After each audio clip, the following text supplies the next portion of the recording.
This is the Radio Geek from Radio Geek Blades, and today for you, I've got a different one here. I've got a German Creek Hillbilly Farmhand, and it's got the nice deer there, big buck with his antlers, and this side of the box has got all the model number information, Sodbuster Jr. they're calling it, brown burlap micarta, and yeah, the usual cancer warning, and yeah, good thing it's not in California.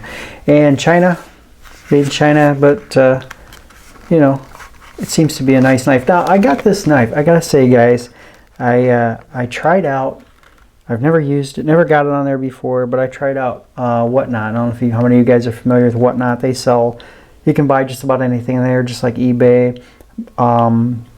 But I was just mainly looking at knives and knife channels and people that sell knives. And it's kind of like, if you don't know what Whatnot is, it's kind of like eBay. If eBay and Cutlery Corner had a baby, it would be Whatnot, okay? You've got these live auctions, and they're really quick auctions. They're like 15 seconds, 30-second auctions, and they're on to the next thing. And you got people in there, and they got a chat, and they go back and forth and ask, hey, what do you want to see? I got some Rough Riders. You got anybody want Rough Riders? Give me a thumbs up if you want to see a Rough Rider. And then they'll pull out a Rough Rider, or whatever it might be, and then they say, oh, I'll start the bidding at like $8 or something, and then people bid on it and bid it up to whatever, just like eBay. And then time expires, and then that person won the auction, and they move on to the next one. So it's kind of entertaining, and it's fast-paced. And I gotta say, I watched for quite a while before I actually bid on anything, to kind of get the idea of what's going on in here and the different techniques and things. And I'll say, if you're gonna shop for a pocket knife on there, prices seem to be, for the most part, fairly reasonable. Sometimes you get it maybe for a little less. Sometimes it's pretty much the same. You can get it someplace else.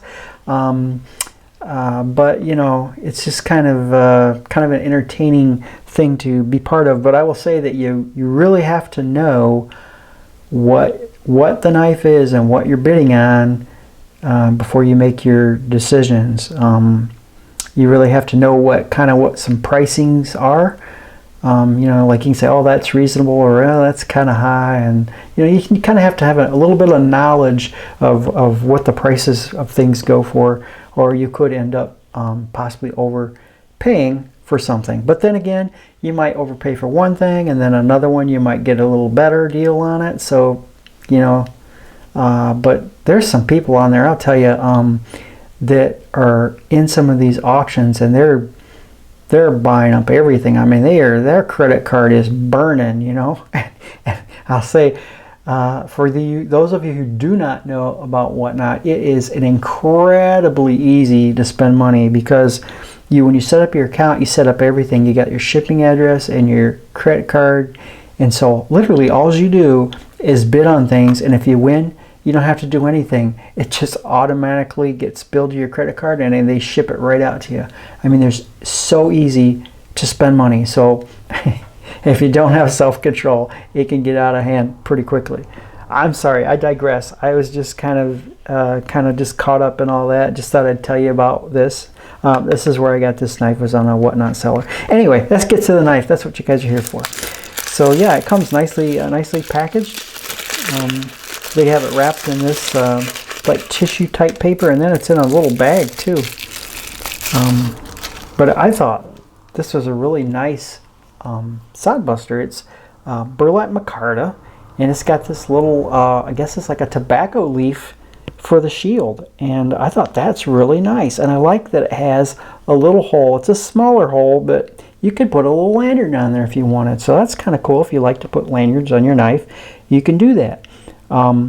These pins are very smooth against the micarta, and so is the shield. I mean, for a somewhat inexpensive knife, it is pretty well made. You can see the spring here. We'll get the spin around the spring. You got the brass liners there. You know, it's a little you know, maybe a little rough here, but you know, the finish on it is pretty nice. I mean, that's pretty nice. It's got a few little blemishes there, but those might buff out. And I'm gonna carry it, so I'm not too concerned with it. And it's an inexpensive knife for the most part. But it's got a nice matte strike nail nick, half stop. There you go. And it's got the German with the buck on it for the German Creek there. And the other side has a 037 MBR. So I'm not sure if that's the model number of this particular knife. Probably is. And I don't think it says what kind of steel it is anywhere on the box. Some kind of a stainless steel, but it doesn't really tell you. It's not really on the knife either. But you can see the blade there. It looks pretty nice. It's, you know, it's very, very similar to a regular, you know, case Sodbuster Junior. But I really like the burlap micarta and the brass liners and the half stop. It's got a half stop, so that's pretty nice. Snaps right into the half stop. I'm gonna close it up here. Bam, there you go. So very nice. Really like it. So yeah, if you're looking for a little Sodbuster like work type knife, and maybe one that's a little less expensive than your case knife, and you can get it in, you know, burlap micarta. I'm sure they make it in a bunch of other things. But yeah, it's really nice. I was really impressed with it, really, for the money. You know, it's not perfect, but you know, it's pretty good. You can see that blade's a little bit off. It's not really centered, but you know, it's not hitting anything, so it's not a big concern. Yeah, so yeah, I think all in all, it's a pretty nice little knife. I really like the micarta, and that tobacco leaf shield is pretty cool too. So there's another brand to check out, the German Creek. I love the name, Hillbilly Farmhand. So that's pretty cool. And there's the number once again.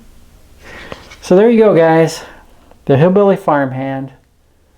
Until next time, this is the Radio Geek from Radio Geek Blades.